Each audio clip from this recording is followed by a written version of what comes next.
Somya Agarwal is the product manager at Certara. She's a product owner who has spent the last 15 years working on life sciences software development with a focus on eCTD technology.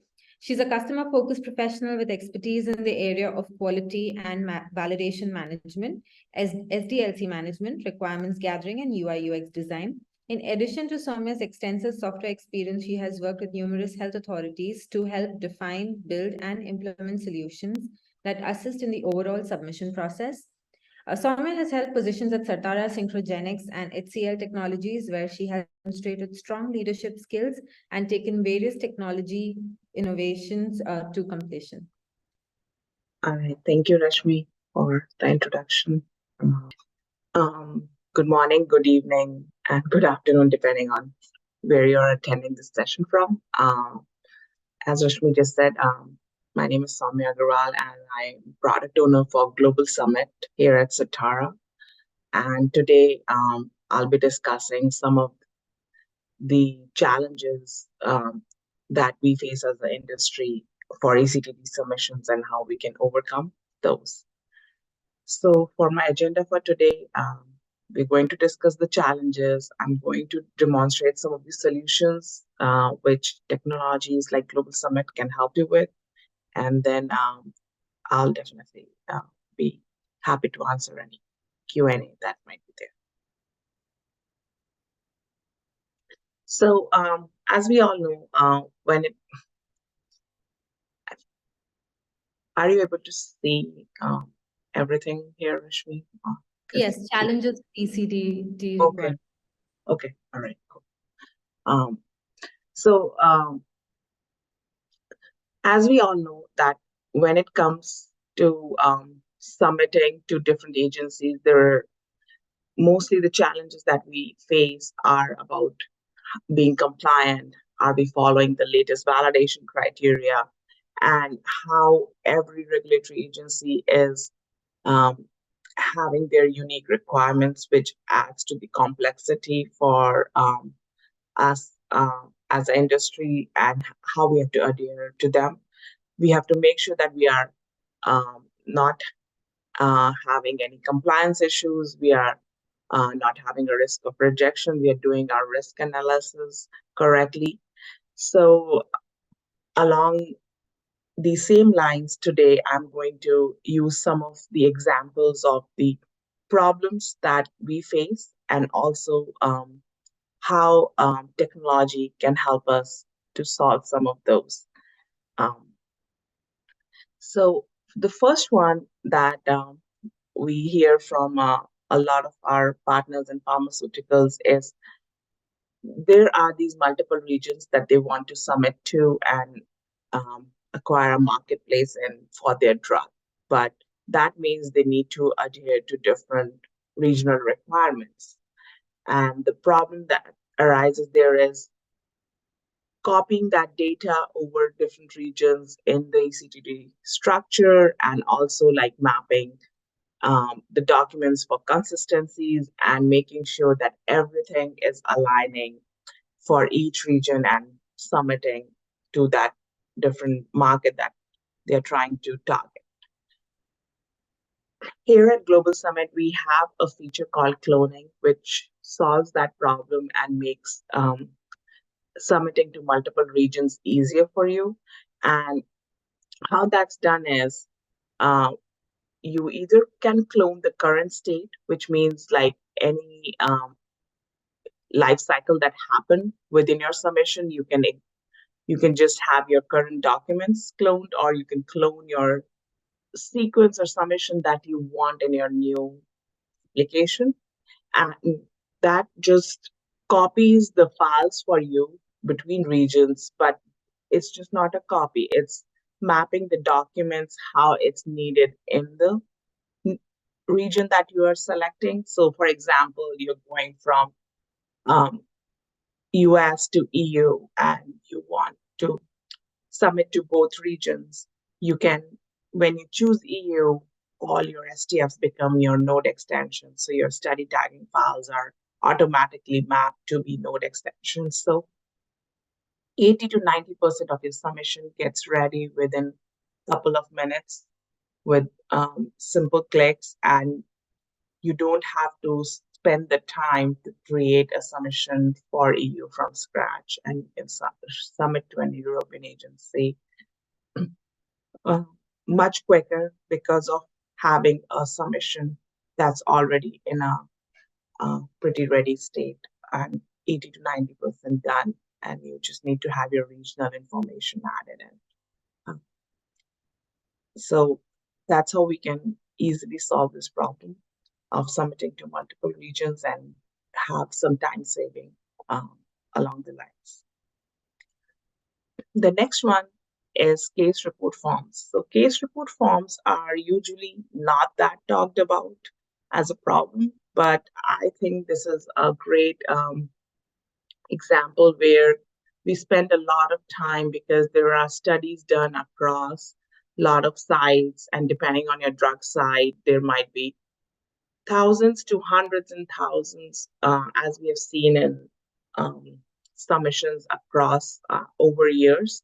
Um, CRFs, right? So your case study reports are there for sites. And if you see in my example here, I have like two sites called 101 and one is called NA. And then you don't have to worry about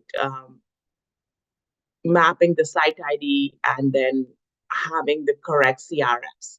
All you have to do is like browse your CRF folder and the site IDs and the documents, all the reports are automatically added. So what that does for the publishing team involved is they don't have to add the sites one by one. They don't have to add the reports one by one. And there is less chance of human error for missing a report or adding it to the wrong site because you're just browsing a folder and all the related information just gets added. So uh, it's a huge time saver again. And also there is um, the mapping that comes to for each site is avoided. Like you don't have to really enter the site information and it just gets added. So there is definitely a very big benefit in bulk importing case report forms using this feature. The next one is study tagging files. So now study tagging files is a talked about feature because of the complexity. And as we know, a lot of regions do need study tagging files, but they are complex. There is a lot of file tags that need to be mapped, and they need to be in compliance to make sure that your submission is not rejected. So what we do here to make this simple for our clients and customer base is we ask you for simple informations like your study IDs, your study titles, and also um, you add your documents based on your file tags, and we just generate the STF for you. You don't have to really do the mapping yourself, and that way you're always compliant to the latest valid values. You don't have to really worry about um, if the STF is generated as per the expected guidance because the software is automatically generating it for you. So there's just a lot of benefit that comes with very simple information entering and putting the right documents as per the file tags, but not really needing to map them in the XML. So it doesn't need that advanced technical knowledge firsthand, and you can simply use the software interface to create your STFs. The next one is about migrations. So we have a lot of new clients and customers, and the first question that we are asked often is about migration. How long is the migration going to be? The problem would be on the processing time, and it can be time consuming. And what kind of technical knowledge do we need to be able to have a migration from our legacy platform. So believe it or not, but as you see from my screenshot, it's very simple interface built in with all that feedback from our users over the years. Um, so it's very simple, like your SharePoint website or your Windows Explorer. You just upload documents and you use the processing icon on the screen to process your submission. And typically, a migration project, as we have heard, usually takes months or weeks, but depending on the size of the submissions that you're migrating, depending on the data that you're bringing, um, it's hours to days and ongoing days where you have like millions of links and bookmarks, and you're talking about hundreds and thousands of submissions. But otherwise, the technology has been upscaled and built, keeping in mind that the processing should be fast so that the submission is readily available for the next steps that you want to take on it and build up on your submission when you bring it into the system, and not have to wait long and miss any deadlines because of any kind of data transfer or anything. So yeah, it is pretty easy. The next one, actually next two slides are more about the time saving between the reviewing and the publishing team. And so the first one that we'll discuss here is about the application errors. Here, I'm going to highlight benefit of live validation. So it's very similar to how when we write in our Word and we have a spelling error and gives a red squirrely line and we can instantly correct it, right? So imagine if we didn't have that and we had to basically check for all our spellings at the end or have a cross review to make sure everything is correct. So live validation has been built with a similar thought process that the publisher that's building the submission, if an instant feedback is provided to them, then a lot of back and forth can be avoided and last minute fixes can be avoided. So here in my example, as you can see, I added a form under a wrong section. A 356H form should typically go under form section. So I have a error instantly showing, telling me that it's not in the correct location. And it was an error on my part, like I just was dragging and I dragged it on the wrong section and I can instantly correct it. And there are other examples where I might not be able to correct it because there's a team involved, but at least I know about that error and we can work as a team and I can go to my colleagues and figure out a solution quicker than knowing the reports at the end. We do have the reports at the end as well, but this just makes the whole review process much more quicker because you get the information on the validation errors as per the agency you're submitting on the go. It's instant feedback on what might need to be corrected. And yeah, if there are no errors, of course, no errors are going to show, but otherwise you see what's wrong then as per the guidance, you can instantly fix that. And the second thing is about QC, right? So document QC when you're creating a submission usually is very time consuming. There are a number of reviews and sometimes there are hundreds of bookmarks and hyperlinks that reviewing team has to go through and make sure that everything is correct. So the problem that poses is usually user fatigue, and the compilation of large amount of bookmarks, hyperlinks, and document metadata. So for that, cross-check is actually one of uh, our client's favorite feature because it gives a grid view, it gives it on submission level, it gives it on section level, and it gives it on document level. And what that does is it gives you a view of all the metadata that's involved within that document at bookmark, hyperlink level, and it kind of tells you if there are quality issues or not. And you can really choose what you want to review. So if you're reviewing quality issues, you can even filter and sort on those, or if you want to review certain kind of metadata, and it's just a grid view, and you can instantly correct almost 80% of the issues within the software in the grid.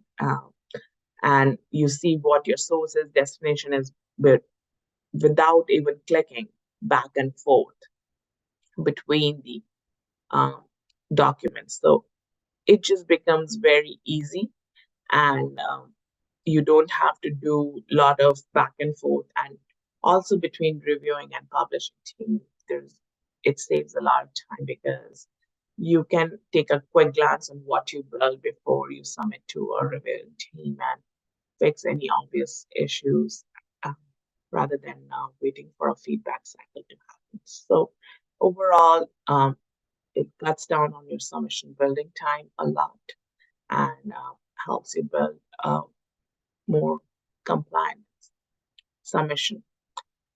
So I'd like to give a quick overview of what we discussed. So as we just discussed, some of the problems and solutions that technology can offer.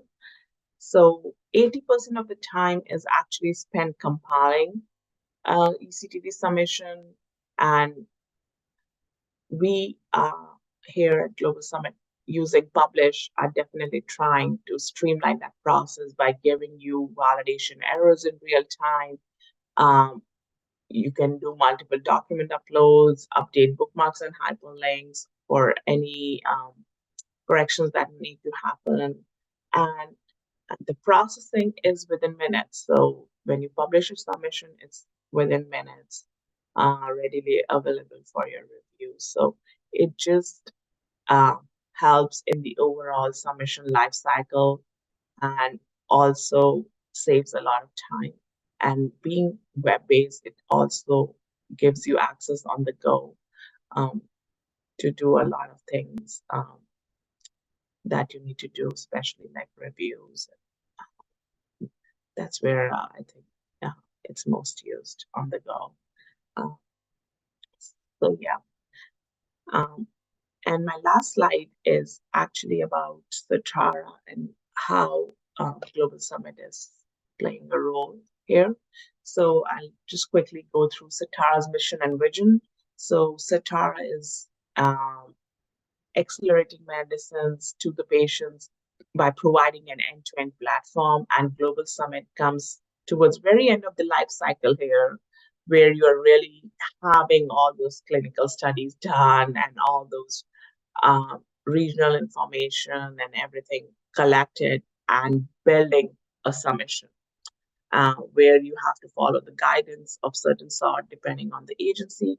And we're trying to really empower our clients, our partners by building a technology where they can really save time and still build a successful submission that's validated as per their requirements for a certain region that they aim to submit to.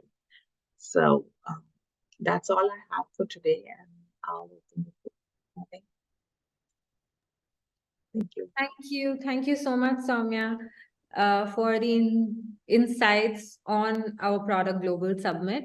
So Soumya, one question is, which are the regulatory bodies to which submissions can be done using Global Summit? So that's a long list, but I'll go over some of the most important ones. Like, so we have US, EU, Canada, Japan, China, um, Australia, um, so and Saudi Arabia. So those are the some of the top ones that Global Summit can be used to summit to. At the Okay, well, that is quite extensive. Another question is either currently or in the future moving forward, will AI be incorporated into Global Summit? So yeah, it is actually already there in some aspects of Global Summit, and we are looking into making it some more advances in that, especially around helping enhance our search tool a little bit more on AI aspect, just because then you can really collaborate documents between applications and submissions because of and you can also build up the documents. So, but yeah, it is already something that we are considering, and it is already part in like the study guide file example I gave. We take very minimal information from the users to create that. And it's automatically done, but yeah, we are definitely looking at more evidence to incorporate that. Thank you so much, Somya, for taking the time. It was a wonderful, wonderful session, and it's an honor to have you as a part of the summit today. It was my pleasure. Thank you. Thank you. Bye-bye.